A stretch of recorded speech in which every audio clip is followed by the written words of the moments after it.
When I was sitting with the protocol team and we were going over the presentation here, it was really interesting. Everybody, does anybody have any idea what protocol is? No.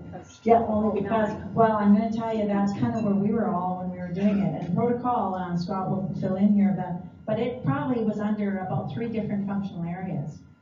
And finally, I think Scott decided that this really belongs with the office of the CEO, because it really is VIP services and events. That's what it is. And so he moved it into the CEO office and managed it there, because it's just so much of your government relations and your chairs of your NSOs, all of those area of people. And really, they don't really belong in the operations of the games as far as the sports or things like that. So protocol got changed. And you did have something to add to that? Yeah, well, from a games perspective, there's detail there, but yeah, we didn't like the name protocol. It doesn't sound. I tell you where we actually the name change came from was we had advertised for a protocol coordinator, and we weren't getting very many applications or very good ones. And we thought, geez. And then we thought, well, like, what is that? Like, what is protocol? Like, it sounds kind of boring. So we changed it to VIP and events. And sure enough, we got better applications, and we got more of them. And so we ended up finding a really nice young gal, Nicole Waring, who became this coordinator from the staff point of view. And that's where we kind of coined the VIP events and services. Okay, so we had 2 protocol co-chairs though, and I think this is a piece that was really valuable to have a community person very involved.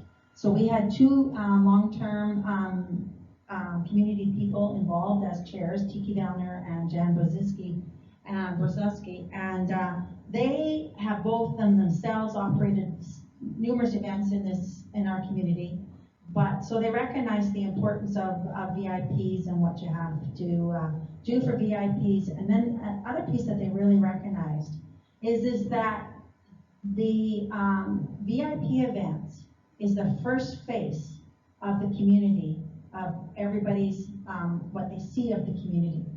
So you're talking about the VIP hosting areas. You're talking about the registrations when they come in and where people register. So really it's the first face, and if you need to set that up well, because it's really going to set the tone of the rest of your games. And this is something that they learned, and so it's really important that we had local volunteers that were able to source out resources when they need it, because it's action-packed, and we're going to talk about the challenges. There's a lot of changes. I'd also add that from any event's point of view, if you're having any kind of hosting involved with that event or whatever, the volunteers, the skill set you need people that really understand customer service. They're completely unflappable.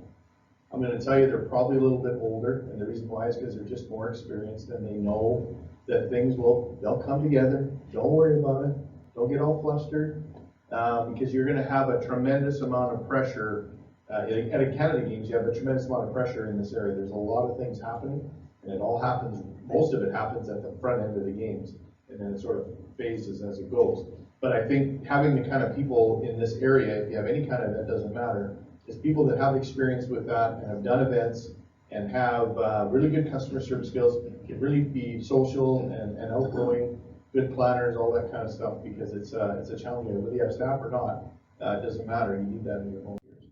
Quite often in an event planning like this, a lot of your staff is your younger generation that's coming up, and so much of what you encounter is something that is experienced, but you need to manage this effectively with the customer service, and that's why you really need a balance. You need the young staff person or the younger person to really physically be ready to do all the legwork and do a lot of running around, but you need the experience to help support them and have a resource. And I think in our case, we were very fortunate that we had both.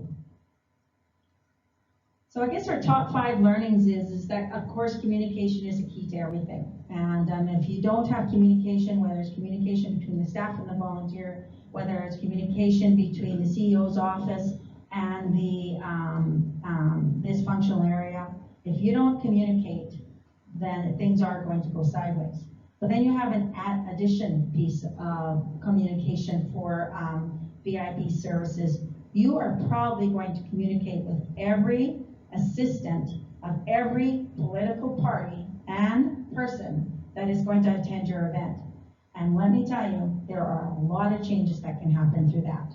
And you will start, if you have experience through, in the middle of your event, a provincial or a federal election, or even your municipality.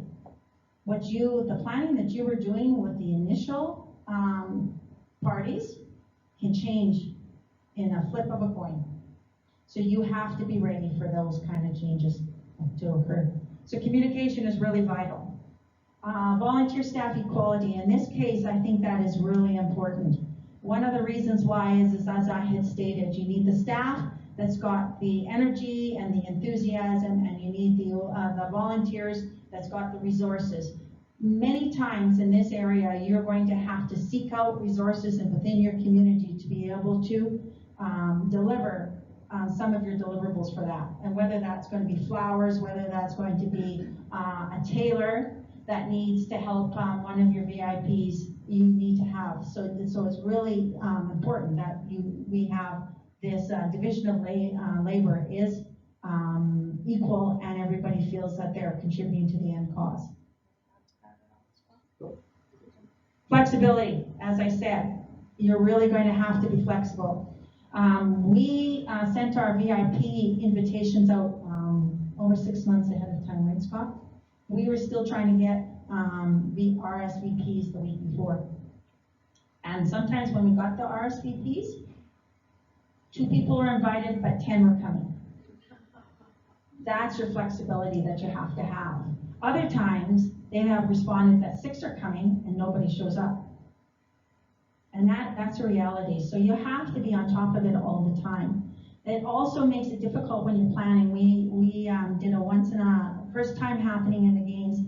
There was, in past Canada Games, there were several pre-events that happened or during events that happened. And what we were finding that it was splitting up our VIPs from attending. Some were going to one event, some were going to the other, because there was just too many to try to attend them all.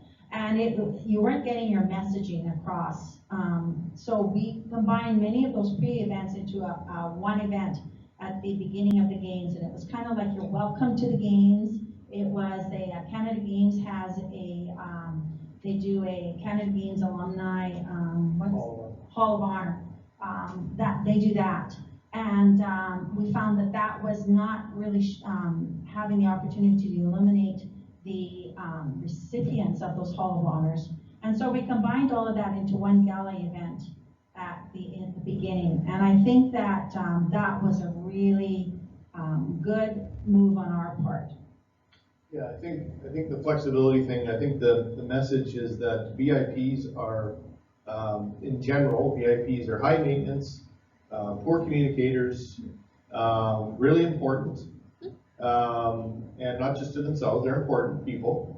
And you have to be prepared to be flexible in how you're dealing with them, whether it be an event you're hosting or whatever. I know our team was, we had a challenge in terms of communication. This could happen in other events as well. There's so much requirement to collaborate, and as you get closer to the end of the games, it gets harder and harder because there's so much going on. And so, for example, our protocol team, which is trying to organize a reception prior to the opening ceremonies, and this is a major event where 500 people are going to show up. And then you've got communications is trying to organize a press conference that the federal minister has determined that she wants 2 hours earlier than you've been planning for the last 6 months. It's challenging to make that happen. And they have to be flexible, and so they have to be. And so your plans, when they say flexible, it's not as much about your plans being flexible, it's about you personally, as people leading this area, have to say, okay, we know we need to make this work, and here's how we're going to do it. Move on to the solution, not focus on the problem. And so that's one of the things I think probably why they put this in here. And so dealing with VIPs is really cool. But at the same time, it can be a challenging experience. There's a value in good training. I think you know, they trained our protocol team. So we had 5 different lounges through our venues. We didn't have one in every venue. We had them in the major venues where we know there would be a significant amount of people attending the events. And we had one in the host hotel and 3 other venues, and then we had one in the festival tent, which became the awesome best place to be at the games. They trained their protocol staff, so no different than the rest of the games. They're a functional area, and we have volunteers in each one of those venues, those VIP lounges, and they were trained very well to manage issues and problems and challenges. For example, during the festival, I came late to the festival. The main concert had already started. I think it was our throwback night. I think it was Trooper, and it was like 400 people lined up outside, minus 30 degrees Chelsea, whatever, lined up to get in. So the place is already full. And I'm coming into the VIP entrance, and who's standing there with the mayor of the city of Red Deer? She's waiting to get into the VIP lounge. But what was really cool was 2 things. Was that our lead, I was there, and the volunteer that was running the gate to let people in, because we were at capacity, said, "Oh, Scott, I can get you." And I said, "No, I'll wait, because there's some other people there." And then the mayor came up, and I motioned over to them. I said, "But you might want to get them in." And they knew right away that they had to do that. They had to find a way to do that. And the reality was, we weren't quite at capacity, so they could deal with it. But that's what you need in VIP services. You're just going to have stuff that comes up, and you can't have volunteers say, "Nope, we're full, you're out." Yeah, but it's the mayor. Like, we got to be able to manage that, right? And or the Governor General. Or Governor General, yeah, or whoever, right? And so I think the training part is that they were well trained as our volunteers to know that and they're experienced enough to know themselves that they know how to manage those situations in any of our lounges or whatever when it came up. So. And like Scott said, the key word here is customer service, and that's what it's all about. You have to learn to manage the customer service, and there's just no doubt about that. And it's important, once again, because particularly that opening event that we had, that was the phase, that was setting the tone. And when everybody went to that event and they enjoyed that event, the rest of the games seemed like a breeze. It just seemed like everybody was building on top of that. And so it's really important to have that public face to your event. Successes, volunteers and staff who knew the community, and that is a really important aspect of it. They knew where to get the resources, they knew kind of who was who, they built on that training, so that was really important. Setting a tone, like I said, the wow factor, all your special events, that's really where it counts. That's where your public's going to say what a great event, that's where your VIPs are going to say what a great event, because they don't know if you had enough chalk for the gymnastics or not. They probably don't really care, but you had good food and the place looked nice. They're going to talk to you about that. That's the message that's going to go out there. And I know it seems unequal, but that's the reality of hosting events. There's so many examples of this with our VIP team. I'll give you a couple. So we, and actually this one relates to sponsorship, ties together. So Lynn had a local provider of flowers come forward and say, "We want to provide flowers for the games." Well, what's interesting is that our venue, or our sponsorship team and our venue teams, we didn't plan for flowers at venues. We had no plan for that. So they weren't really that interested, to be honest. They kind of thought, well, that's just a pain in the rear end. Why do we need that? We had no budget number to offset the VIK that we would get. So in essence, it was kind of just sort of, enhancements. But Lynn insisted that we meet with them, and sure enough, like this lady, flower shop, Stems in Red Deer, they donated like $50,000 worth of flowers. Like, it was unbelievable. But when you talk about a wow factor, and as soon as our VIP team heard about the opportunity, they were thrilled. They said, "Okay, this is awesome. We're going to put in our VIP lounges that." I don't know if games have done that before or not. We had a local partner. I'm sure some have. But the point is that it was just that extra touch, and it made it really cool. We had in the VIP lounge in the festival, they had pillows, really nice pillows embroidered with the game's branding on it. And we had couches in the VIP lounge at the festival site. And it looked really cool, and it was just such people wanted to come and just hang out. And again, those are the extra things that they did. The VIP guests were mentioned earlier. we did a local artist, we did what Taylor did mention about the easels that we had made by a schools program called Soft for Schools. The wood that they used was the wood that was cut down at the Riverbend cross-country ski trails. They collected that wood, they used the wood, they turned it into easels, and that was what was in the VIP gift, along with a tile piece. You don't think that's a wow factor when there's a little card that explains what that gift was and how it came? They tell about our sustainability initiatives, they talked about that. So I know, when they went to say, okay, we're going to give all the VIPs a gift, and what's going to be in the bag? Well, the discussion, we can't just do a paper bag, and they got an embroidered shoe bag, and so those were the extra things that they did. So the point here is there's lots of things you can do, and they did have a big budget. They found ways to do more with less, and so it was really cool how they kind of taken this, be bold, be great, and really take it to the next level. Yeah, just this little funny sidebar on those flowers. So when our venue director, Ian Allen, when we had drug him to the flower shop to discuss how we were going to have flowers, at key places, and you could just see his eyes rolling in the back of his head. He's like, don't tell me I have to deal with these ladies. But anyways, fast forward to games time, and we come into this gala, and it looked spectacular, and it was just greenery, really. That's what it was. But it was in the sports theme. It's great, and people are just wowing over this. They're lining up to have pictures taken in that greenery. I could not resist to go get Ian and ask him if I could have my picture taken with him.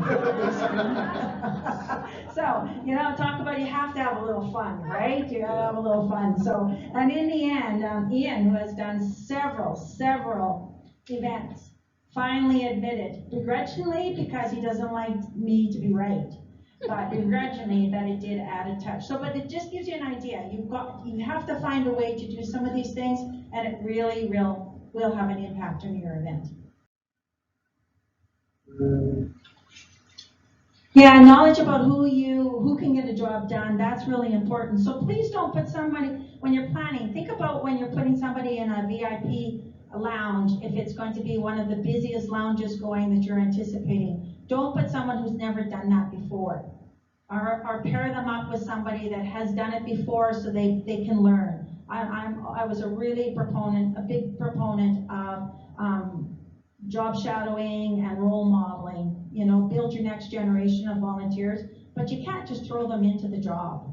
You really need to give them a little bit of support, and that's so make sure that whatever job you're putting your volunteers in, or a staff person, make sure that it's that they have the knowledge to get the job done. Then you set up. Well, remember. So, for example, one of the things that happened, and just for a story for venue setup, schedules, and delivery. You think you've got anybody communicated, I need those couches at the Gary Harris Center for 1 o'clock on the opening ceremonies day. They arrived to set up the rest of their venue at 3:30. The conference was going to be at 5. No coaches. So somebody lost that communication. So you just really always have to be on top of it. You have to, don't forget, busiest day of the games is opening ceremonies day. So I'm sure the warehouse was running ragged trying to get things out to the other venues. It's planning ahead, but you need to be, if that's your area, you need to be checking to see where everything is so that you don't get yourself behind. Yeah, I think the kind of bigger picture on this, and I think it relates to a lot of events, is that, and I know Chelsea will probably touch on this, I won't go too deep in the festival, but as we mentioned before, Games runs on a venue model, so every venue is a team of people. And the festival site, we debated early on about whether or not the festival site was a venue. Was it the same venue as a sport venue? And should it have the same setup and structure? And I think we would say today that it should. Because what fell through the cracks was things like venue setup. And so so when the protocol team, who's involved in the venue, all these other venues, and they know exactly how the planning and the communication go within these venues, the festival site, it wasn't it was great once it got going, but in terms of some of those details, okay? So I think the point, the message is that, again, interdependent communication is critical for your entire operation. There isn't one group that's separate. Now, I will say something about the nature of VIP events is that you're often going to attract people who've done big events in their community, and they're used to doing it themselves, their way. Well, that doesn't work in a Canada Games. You got to work in the same way as everybody else, and that's challenging. But there's a benefit at the end. And at the end is that everybody's, oh yeah, the festival is on the schedule for shipping like everything else that has to go out that day. And it also is on the schedule for someone to set that equipment up for them, which in this case, we had a few issues where it wasn't. And that wasn't anybody's fault. I think it was more, the things that we learned from it is that sport setup, sport venue setup, they're used to that. They know what they need, they're gonna have it there. It's the non-sport venues is where you run into the trouble because nothing's identified there. There's nobody taking responsibility for accepting of some of that and that sort of thing because you're just not as used to it as a sport venue. So wouldn't you think that's probably where we are, yeah. So again, I think some of these are fairly obvious, but I would say, getting the right information to get the job done. Sometimes it can be frustrating, and it's actually not this area alone, it's all areas of getting the information you need at the right time. You think that you should be able to get all the information you want the minute you ask for it, but it doesn't work that way because there's two other groups that you need that information from that aren't at that level yet. And so it can be a little bit frustrating in that sense. It's going to be a challenge, and I don't know if we'll ever eliminate it completely, but I think the point is that your entire communication system needs to be consistent and absolutely disciplined in order for information to flow into the places where it needs to flow ahead of time. I really think one of the another learnings that we had is that staff take on a huge responsibility and they feel that they have to do everything and they're accountable and all of that sort of thing. And so there's this pressure on these, particularly the young staff members, thinking that they have to do that. We got to encourage them that they need to rely on their volunteers to help do some of the organizing or the last minute things. I mean, this VIP services, she was trying to get all the medals, presenters organized beforehand. She was trying to set up the VIP lounges. She was trying to handle the RSVPs for the gala. All of this was happening all simultaneously. You just need to learn to unload that onto some of your volunteers and say, I need help here. And not take it as a sign of incompetence or not able to do it. More of a sign that I recognize that I've got too much on and we could fail you if I don't do a little more delegating. So that would be one learning that I would say. I think we talked about flexibility. Everybody, I mean, in an event planning, not just VIP services across the board, you have to be flexible. And relationship with sponsorship in VIP services is really important. You need to have a strong relationship because about a third to a half of your VIPs are your sponsors who all have paid to have this recognition and to be part of it all. So you really need to know how to customer service them. Yeah, I think the big learning here, again, for other, not just Canada Games, but events is you may have a sponsorship team that secures the sponsor, builds a relationship with the sponsor, gets the contract signed with the sponsor. Then the sponsorship team needs to let it go. Because the VIK side of it now, if they said that we're going to give you all of the couches and furniture for your VIP lounges, that's our sponsorship as a whatever. So you've got that, let's say that's worth $50,000 in value. And so you secure that contract. Yes, you're still going to have a relationship between the sponsorship team and the sponsor on the benefits that they're going to receive. But when the communication has to come from the VIP services now to those VIPs of that sponsor, you need to let that relationship happen.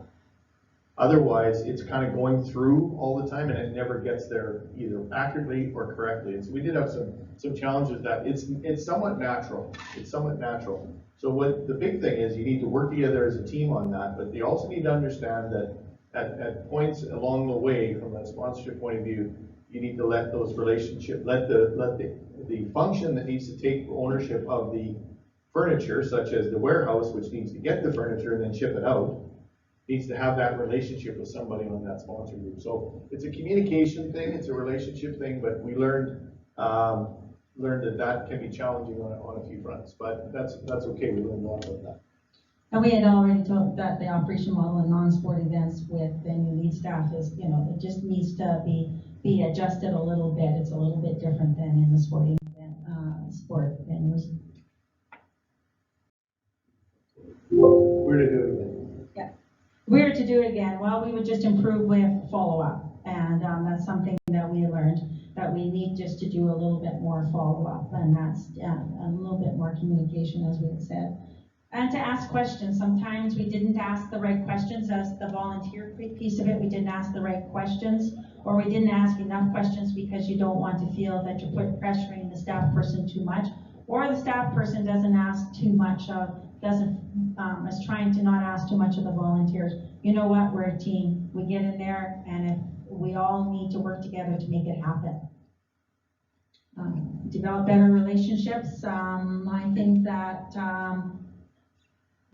I think that would be more internal that we were talking about, just to making sure that you understand you have a relationship with the warehouse manager, so you know that your stuff is going to be delivered. You have a relationship with your sponsorship, so you know what is expected from that sponsor is expecting from the VIP services, those sort of things. The other thing I would mention, it's not on here, but it kind of relates to that previous slide too, is that in the Canada Games model, and there's other events like this, I know other national events like this, some of the hockey events are like this. You have national partners and then you have local partners, okay? And if a local partner has put enough money in to be in and have VIP access because of their contribution, or local politicians, they'll have a sort of their own set of expectations. Your national partners, maybe they've been to multiple different events and they might have their own expectations of services. Be really clear on what your policies are there. I'll give you a good example. So transportation, we have motor pool as part of games, whereby any VIP can access motor pool and get taken to various events or whatever. Well, in our policy, and this was in a collaboration with transportation, policy was that the VIPs can be taken to any official venue of the game. So the host hotel, to a sport venue, to the festival site and back, but they can't be taken to Walmart to shop.